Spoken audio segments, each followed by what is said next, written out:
Fighting out of the blue corner, Bryan Ceniceros.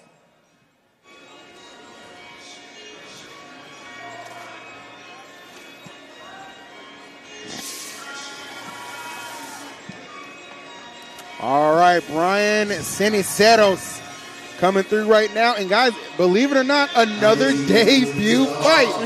And I'll tell you what, if the trend continues from what we've seen, these debut fights have not disappointed at all. A lot of these fighters certainly looking to make their mark here at Melee 6. Yeah, these have been some quick fights early. Like, I haven't seen something end this fast since we saw, honestly, Crimson Desert. Okay. The game's dead. That was the joke. I understand. It was out for about 2 days. Horrible. I like this music selection, though. Vibes are definitely good. What's the vibes meter right now, Rich? You know, I'm not going to say he's not bringing a good energy, but I will say, you know, he's much calmer. He's not coming in as hot as some of the other guys, but that was a pretty cool mouth guard. What about the hair? That's good hair. Yeah, you know, I do like the hair. I'm a 90s guy myself. You throw a chiseled dude in front of me with the bleach blonde hair, I just, I don't know how to act. I was about to say it's kind of like a Charles Oliveira, but... I don't know who that is. Okay. His opponent on the red corner, su oponente a la esquina roja, Alberto Gonzalez.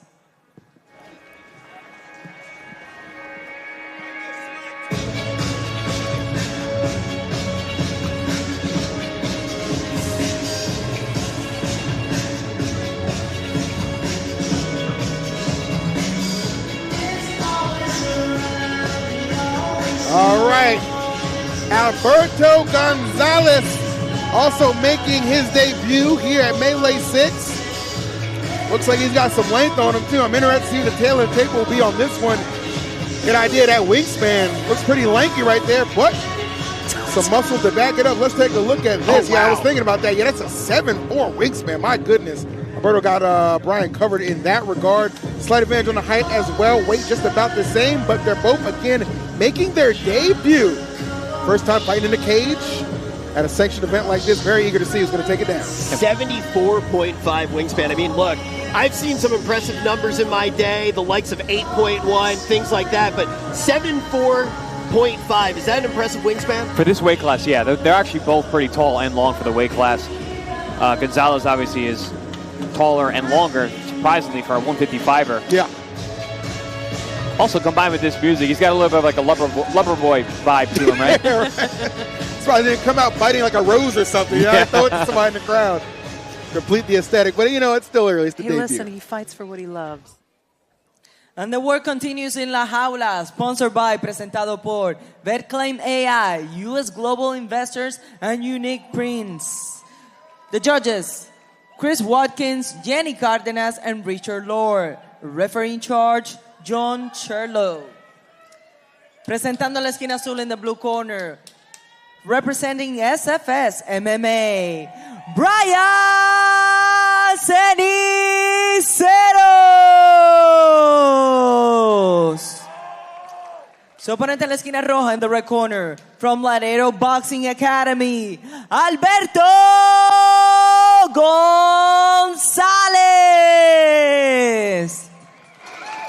All right. Thank you so much, Beatrice, as we are ready to head into the fourth match of our stacked card for the evening.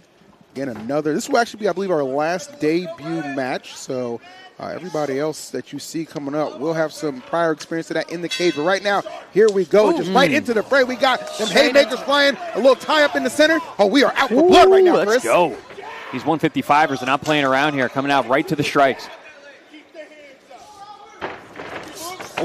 Oh, my goodness. I'm saying, coming our direction right there.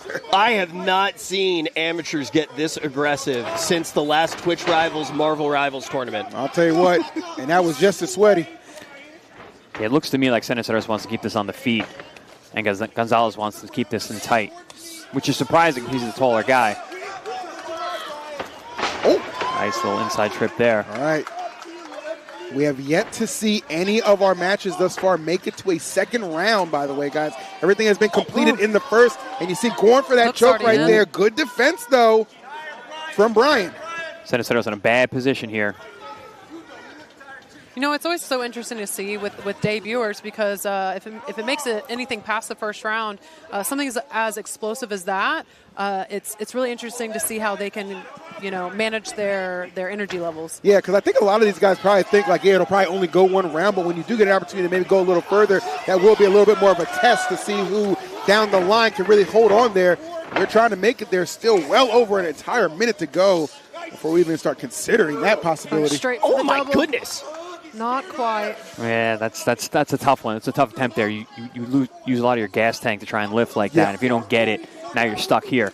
And like I There's said, that elbow. Ceniceros wants this on the feet. Yeah, that was good stuff. He forced the break right there. Good body shots. Ooh, that hurt. Oh, yeah, that hurt. He stunned him right there, backing him up into the corner, and just letting him fly right now. Yeah, Ceniceros has some heavy hands.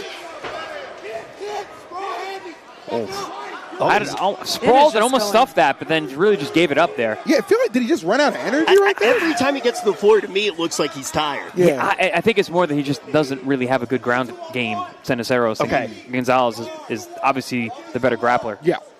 Man, this fight has been more all over the place than the current balance in World of Warcraft. Nasty elbow.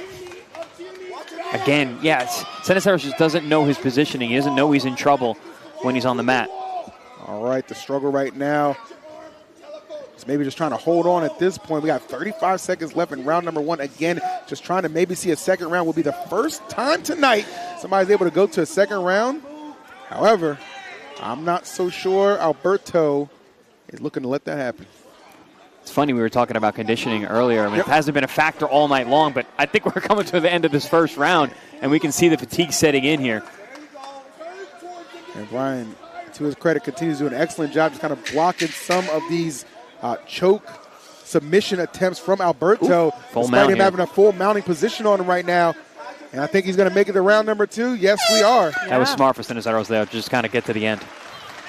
Definitely smart there. Seeing some strong legs out of him as well. So this presents us with a first time to really talk about this.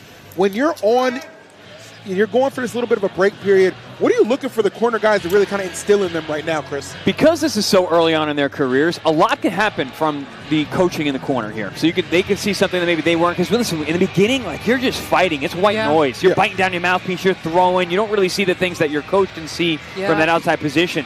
Here we see in that replay here, Ceniceros has some really good hands here to the body and to the head. And Gonzalez didn't want to trade with him, tried to take it to the ground immediately after that.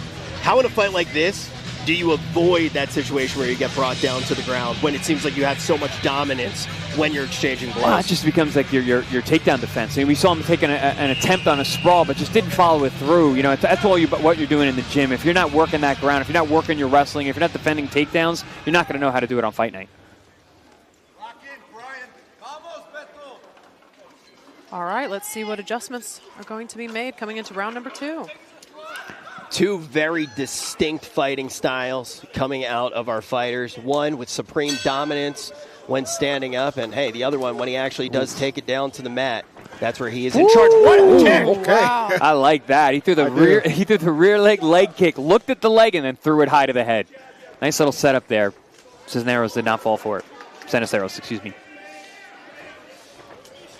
All right. I was going to say, seemed like maybe early might be a little bit more willing to try and do some trade exchanges on the feet, but obviously trying to go back to that ground game again where we seem to have a bit of an advantage in round number one. Yeah, but he's already avoiding the situation they wanted to get away from. He's staying up on the mat. You got to. He's going to be able to get some blows in here, though. That's what we have to see. Trying to reverse that situation, get him down to the mat. Oof, nice body shot there on the inside. Nice. Finally gets him Nice down. Yeah. Yep. Finally gets him down right there. Gonzalez on the attack now. I remember my first couple kickboxing fights where literally it was just like, I felt like I knew one move. I'm like, all right, I'm just going to do that one move over and over again. And it kind of seems like that with Gonzalez here. It's like, all right, I got this leg kick, and I can take you down. I'm just going to go from leg kick to takedown, leg kick to Can I ask you a takedown. question, Chris? Sure. Did you win that fight? Yes, I was undefeated kickboxing. Yeah. Look, and to be fair, I mean, he's better at mounting than even my girlfriend when she was still in the film industry. Wow. That's a very, very talented tail of the tape in that one. All right. I enjoy my seat on the couch. Oh, okay. Or the chair. Yeah, finally. Hey, you've seen my work. Every hotel room's got one. Oh, my Lord. Stick to your lane. There you go. Obviously, that is exactly what we're seeing. Oh, out of Gonzalez with these, again, this grounded attack he continues to bring. But Ceniceros, again. Worked his way up. Oh, man. Couldn't finish it. Yeah, you just see, like, That's Ceniceros, he's got the right idea. He just doesn't follow it through with the ground stuff. Gives up on good movements. Full mount again. Easily passes. All right, under a minute to go right here. Oh, wow, that was a clean shot right to the face. He's lining up for another one. Being fully mounted like that is such a bad position because you kind of have to put yourself in more vulnerable positions to get out of it. That's a great point. Just like this. Yep. Yeah, he's got that indeed. Yeah, what you said may have come to pass right there. There we go. That's it. Wow. Good win. Good fight. Talk about weathering a storm, too, right? There was a lot of that power game, I thought, from Ceniceros that was really kind of making Gonzalez second-guess some things. But no, he stuck to the game plan. And as you said, Chris, sometimes knowing one move is enough to get it done. If the move's good enough, and sure enough it was. I mean, his ground attack was very varied. You know, he had his couple strikes on his feet that he felt comfortable with, but really it's where the ground was the separator in this fight. Wow. Incredible stuff right there.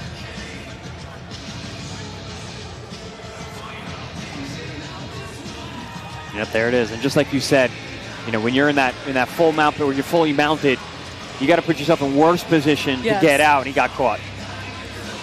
You really have to be explosive with your energy, too. So if you don't have much left in the tank and you have to move between those positions pretty quickly.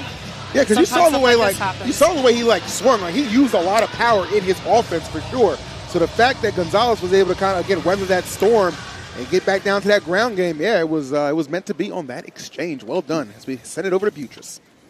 El tiempo oficial, 2 minutos y 22 segundos el round número 2. The official time, 2 minutes and 22 seconds of round number 2. And your winner by rear naked choke, Alberto!